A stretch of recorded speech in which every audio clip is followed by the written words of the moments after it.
For people who were previously religious, what broke your faith?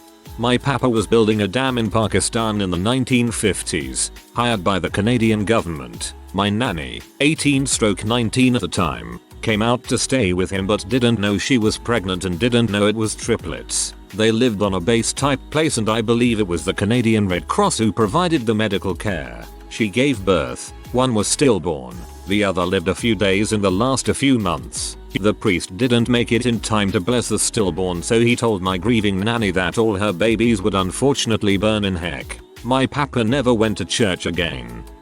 So he told my grieving nanny that all her babies would unfortunately burn in heck. What the frick?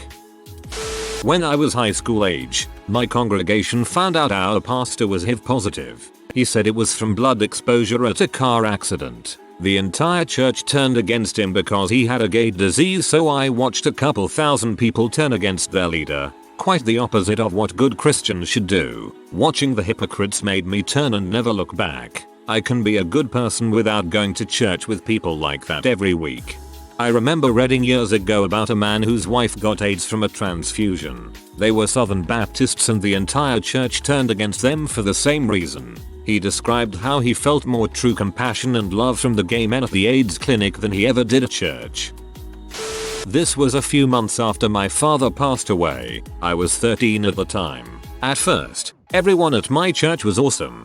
Groceries and cooked meals were delivered every day up until the funeral. Just a little background. My dad was the breadwinner. I'm not entirely sure what his life insurance policy was, being 13 and all, but within 4 months my mom and I did not have running water at our house, so new clothes were definitely out of the question. I showed up to church one Sunday in black dress pants with a small bleach stain near the hem and a pair of flip-flops. I was scolded by 7 different women between Sunday school and worship service. When my mom picked me up, I told her, and she cried all the way home. I never went back. And I thought a big part of religion was about helping people less fortunate than you, not making fun of scolding them. It sort of cracked over time. There was no single event, but I started piecing things together and finding holes in the stories as I entered adolescence. I started wondering if anyone thought this was actually for real. To me it had always just been a really nice fairy tale, and seeing adults who genuinely believed it freaked me out a little. And then one day at school I asked my friend why he was an atheist, and he said he thought of brains like batteries in flashlights. Once it runs out of juice, it's lights out. It doesn't go anywhere after that. It's just gone. That really clicked for me. And then my parents' church collapsed due to money and corruption. So there's the final nail in the coffin. Former LDS, Mormon, checking in, learning the actual history of the church, rather than the whitewashed version that is presented by the organization, coupled with learning actual historical context around the events in the Bible did it for me. The way the church handles money and all the businesses it owns didn't help either. It didn't break. I was just honest with myself. I just didn't believe it. It was tough to do because it felt like I was abandoning something that I should believe in. Now that I'm a non-believer, religion seems so absolutely ridiculous to me. I feel the same way about modern religions as I do the old Norse gods or even Santa Claus for that matter.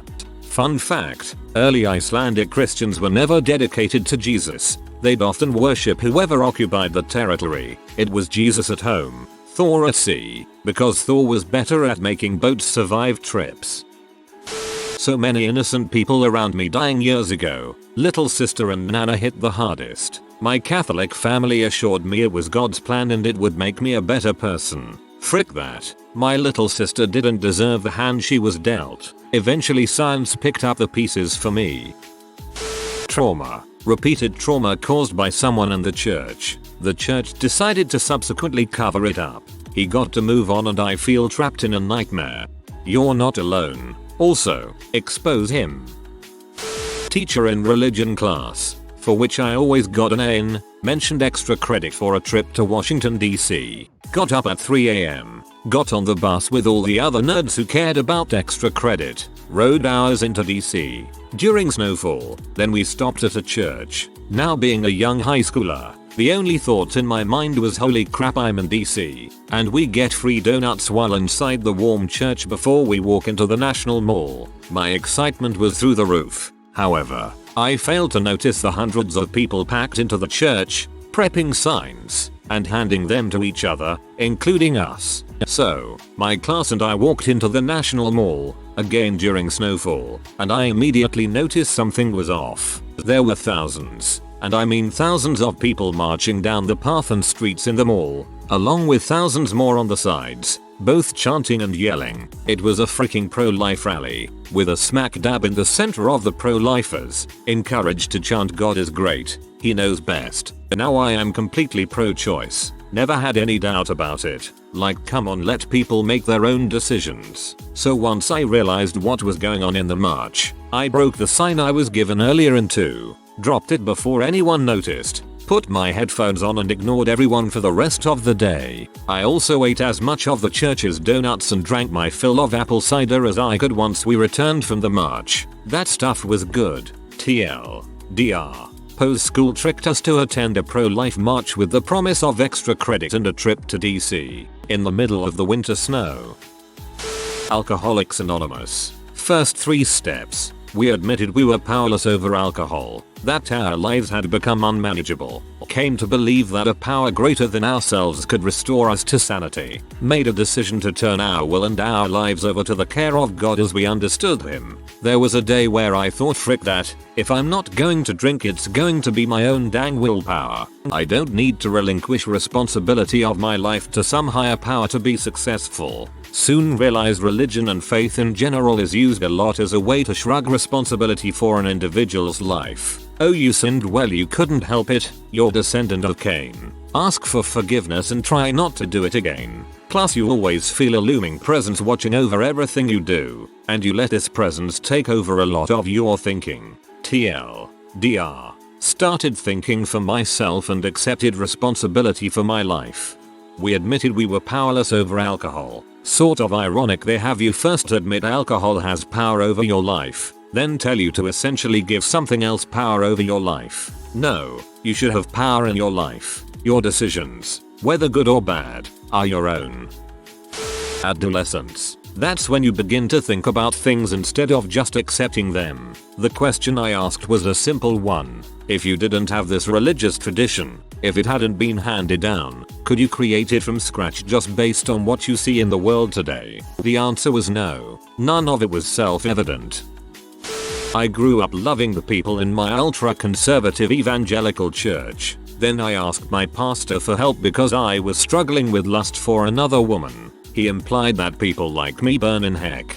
Frick that. He is no longer a pastor and his son, my former friend, is currently in jail. I am gonna marry that woman next year after spending the best 6 years of my life with her. When I held my 2-year-old baby sister as she died in my arms, the pain and terror in her eyes was unfathomable, and although she was too young to talk, her look said everything. I'll never forget that look. What God allows such a thing? If there is a God out there, he won't get any respect from me. I went from kindergarten through 12th grade in Catholic school where I went to mass at least once a week in school, then I would go to mass again on Sundays. At 13, I was definitely very religious. However, by the time I was 18, I was agnostic at best. Basically, the more I read and compared different parts of Catholic dogma and the Bible, I realized that they contradicted each other and most rules were arbitrary at best. From that point on, it became difficult to take any religion seriously. I grew up in a Methodist church, but religion was never really the focus in my opinion. My parents weren't that religious, it was more about socializing. Naturally, I questioned things about religion and was never 100% on it. When I was old enough, about 15, I went on a mission trip to Belize to help build a new preschool. We stopped at a roadside fruit stand to buy some fresh fruit for later. We bought 2 papayas the size of watermelons, and we made it through one before I never wanted to see papaya again. I took the rest of the papaya to little old lady next to the school. She was thrilled to have it. Later that night we did our first "Where did you see God today?" reflection. My youth pastor recognized my generosity giving away the papaya. I thought that was nice of him but also freaking ridiculous. What were you thinking of doing with that? Throwing it away? Allowing it to rot? Of course I gave it to a local. That's the whole point, is for us to help them. I didn't think that was very godlike, just basic human kindness. Then I thought about how there was only 15 or so people in my group, but thousands in my congregation. And I thought about how much money it cost for us to get down and help them. And I thought about how many people chose to spend their time and money in other ways. I'm older now and realize some of the complications that go into navigating life, but I lost a lot of faith in humanity too. In general, there's way too many fricked up things happening for me to justify it as God's plan. Then I went to college and took a philosophy course. That killed any doubts I had really. I was raised Jewish, so I already knew that Santa Claus was a lie that every other parent told to their kids. I remember classmates in the second grade legitimately believing that he was real, and I found that very strange. Years later, I discovered that the tooth fairy was really my mom, so it didn't take too terribly long to put 2 and 2 together and realize that God is just the next level up for stuff like this. P.S. Legitimately believing that a talking snake, no, not Satan, a talking freaking serpent, which lost its legs as a result of its sin. So it's basically a Rudyard Kipling story called How the Snake Lost Its Legs, Caused the Fall of Humanity from Eden, which is apparently a place that people can't physically get to or observe in any way, and men and women actually have the same number of ribs, and the Bible would involve endless incest to get to where we are today, and Noah would never have been able to find 2 of every animal on Earth, which would, incidentally, involve gathering 12 million insects, minimum, as there are about 6 million species, and you are simply not keeping track of all of that. Santa Claus was a lie, shut up.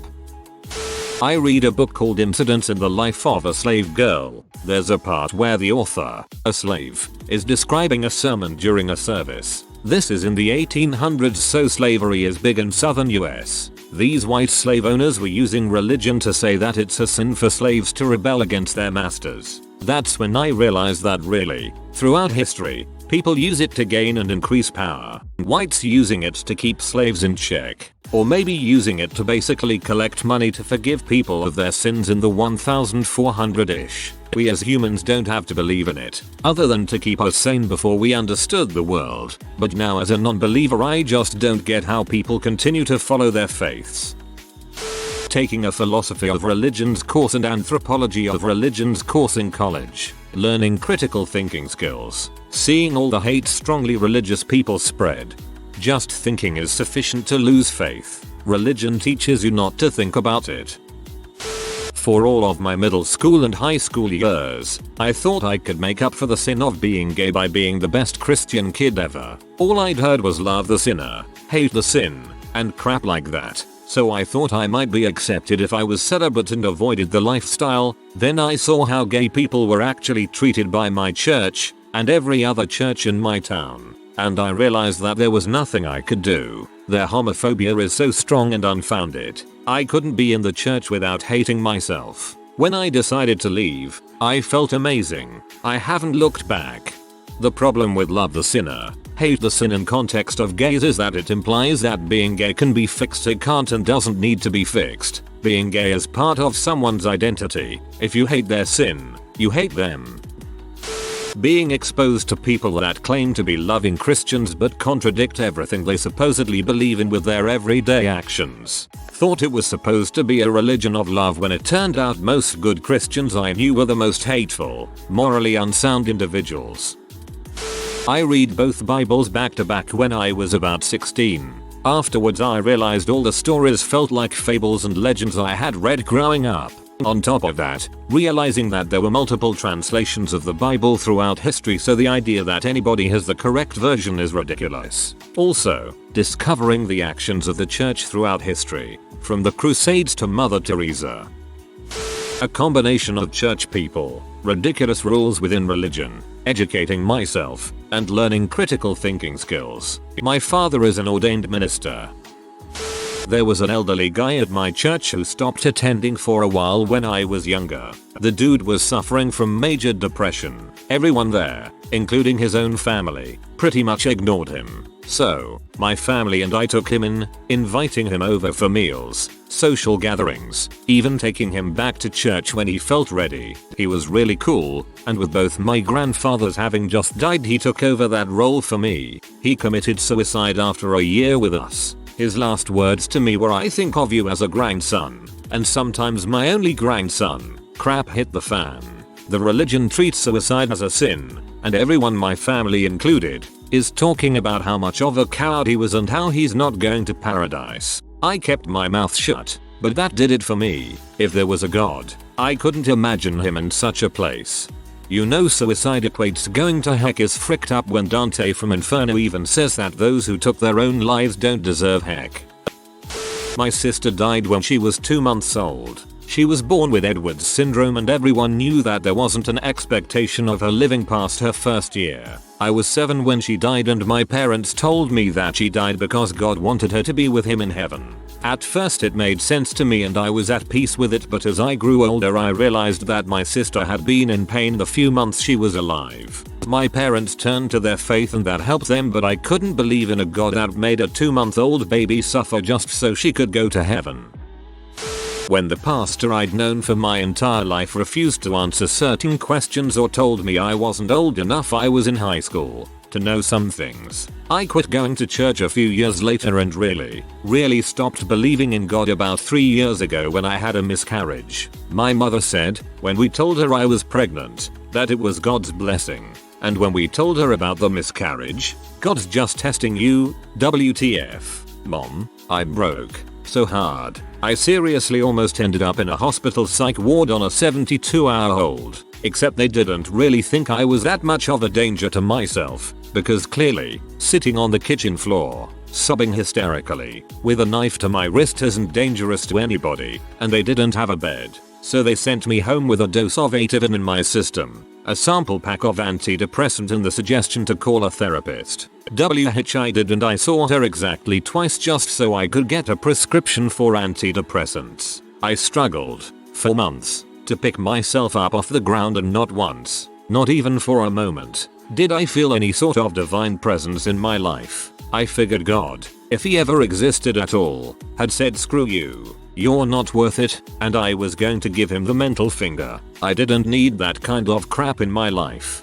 I am so sorry you went through that with no support. I hope things are better now.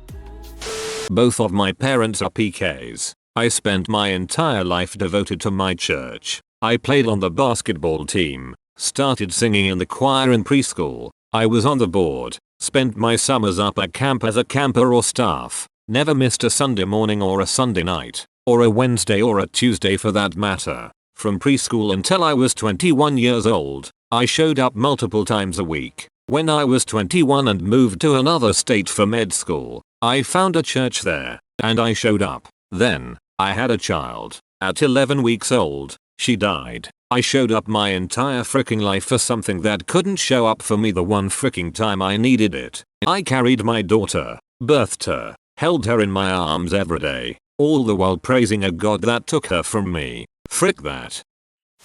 Being bullied as a small child while adults stood by and said they didn't want to step in and defend the family in case they stopped attending church. I didn't remember any of this until I was in my 20s, but I'd already started distancing myself from the church before then. It was never one thing, it was a lot of little things. I still find the idea of God comforting. It's humans that are messed up. Messed up humans seems to be the majority of why people leave religion. In this thread at least. I'm so sorry you were bullied, you didn't deserve to be treated that way.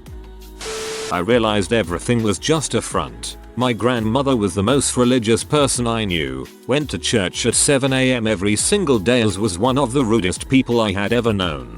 Grew up in a small, rural, God-fearing town, and I had only encountered one gay person in high school and I hated the guy. He was a shat, not because he was gay but he was a shat. Moved to a big city for college, moved in with my grandma, and suddenly so many gay people, and they were the nicest people I had ever met. Had a gay man as a coach for my speech and debate team, and the guy walked 4 miles in downtown Portland to make me a visual aid for a speech I had been selected to a state competition for to give me a leg up. I did up act such an act of kindness. I didn't hate gay people. Just didn't understand it since I had zero exposure and the only exposure I had was negative. If anyone could hate these people for who they are, I wanted no part of that. Flat out refused church from then on. Broke some family ties due to it, but I didn't need that crap anymore. Funny story to end this with. My grandmother got really sick towards the end. Stopped going to church and seeing her friends, and she became so nice and caring I was completely thrown off.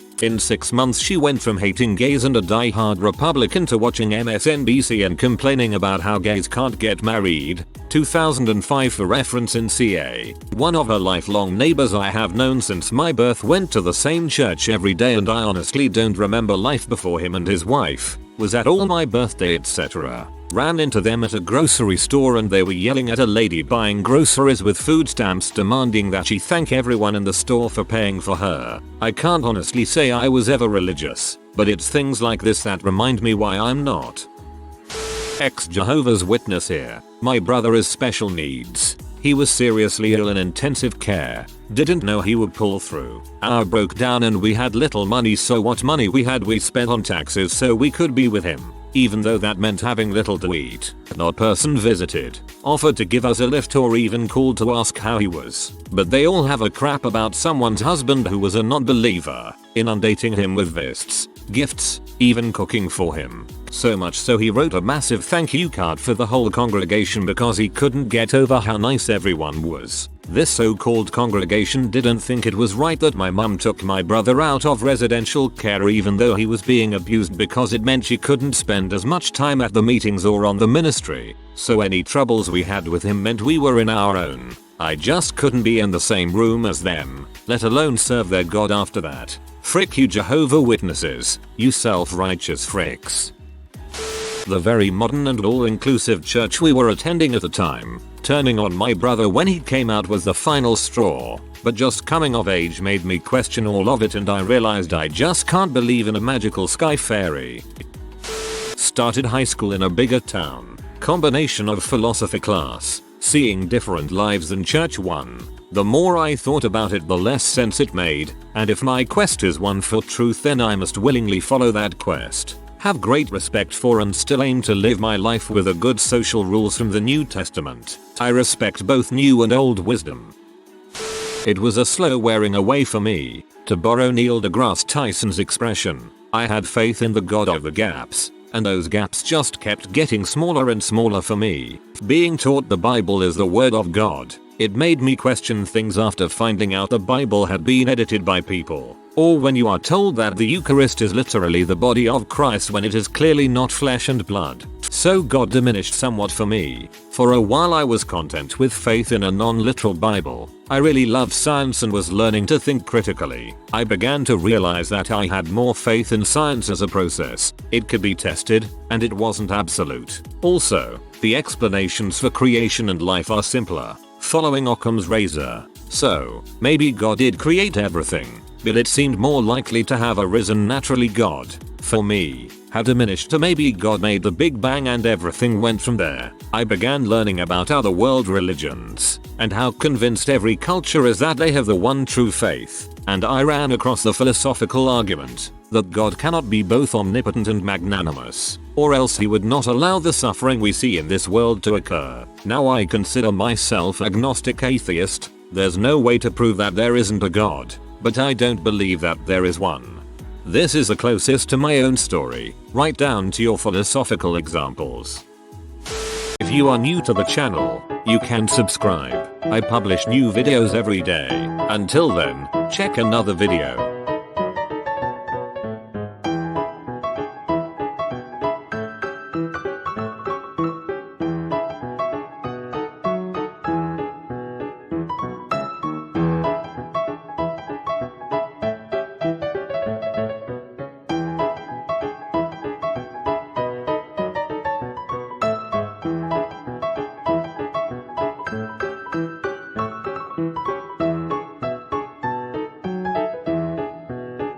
Bye for now.